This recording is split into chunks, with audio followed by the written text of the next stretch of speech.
you'll never reach the top. Veronica said it with that trademark smile she wore whenever she thought she was being clever. It was the same smile she'd flashed when she took credit for the Brennan account. The same one she wore when she made sure I wasn't invited to the quarterly strategy meeting. My name's Logan Pierce. I'm 31, and I've been grinding at North Peak Financial in Manhattan for 7 years now.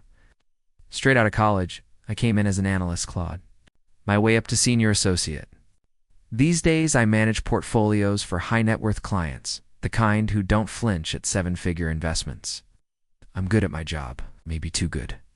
Across from me in the conference room sat Veronica Hale, her manicured fingers drumming. Against the mahogany table, she'd been with the firm for 5 years, hired laterally from a boutique outfit in Connecticut. Somehow she'd fast-tracked her way to senior associate in just 18 months. She had the right connections, the right last name, and the apparent willingness to step over anyone who got in her way. The partners are looking for leadership potential.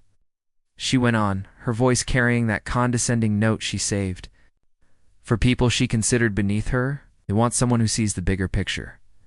I kept my face unreadable. We were talking about the vice president position that had just opened.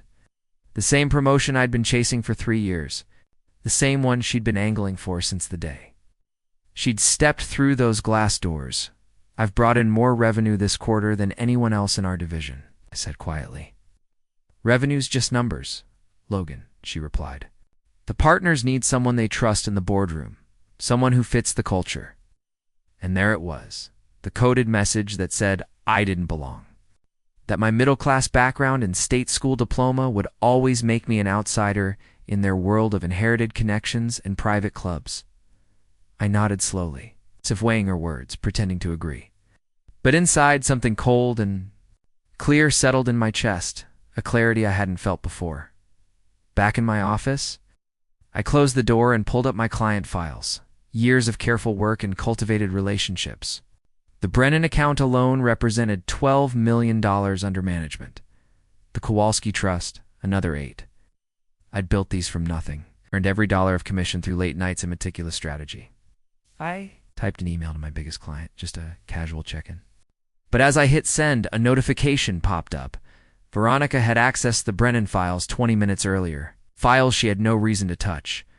Growing up in Buffalo, my dad drove a delivery truck for 32 years, never missed a day. Mom worked nights.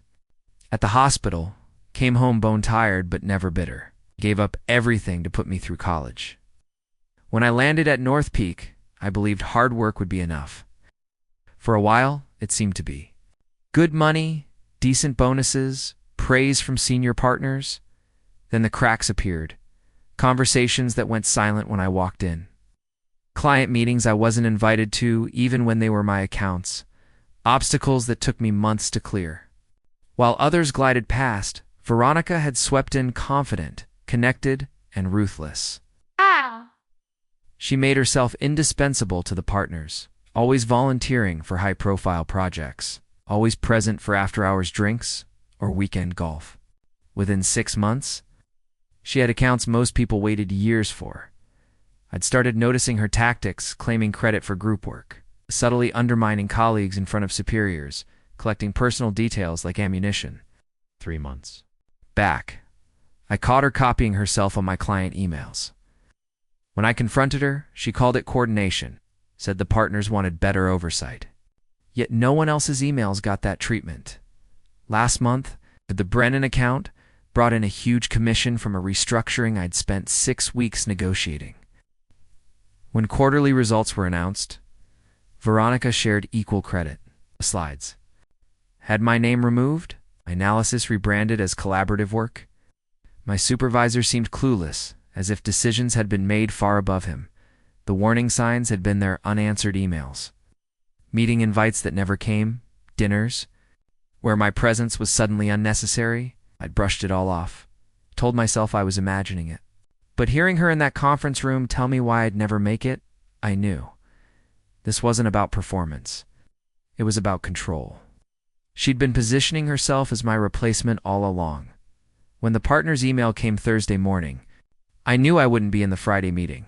Logan, thank you for your continued dedication. We've decided to move forward with Veronica for the VP role. I read it twice. then looked out the window at the city rushing below. I wasn't angry. Anger would have been easier. What I felt was colder, the realization that the game was rigged from the start.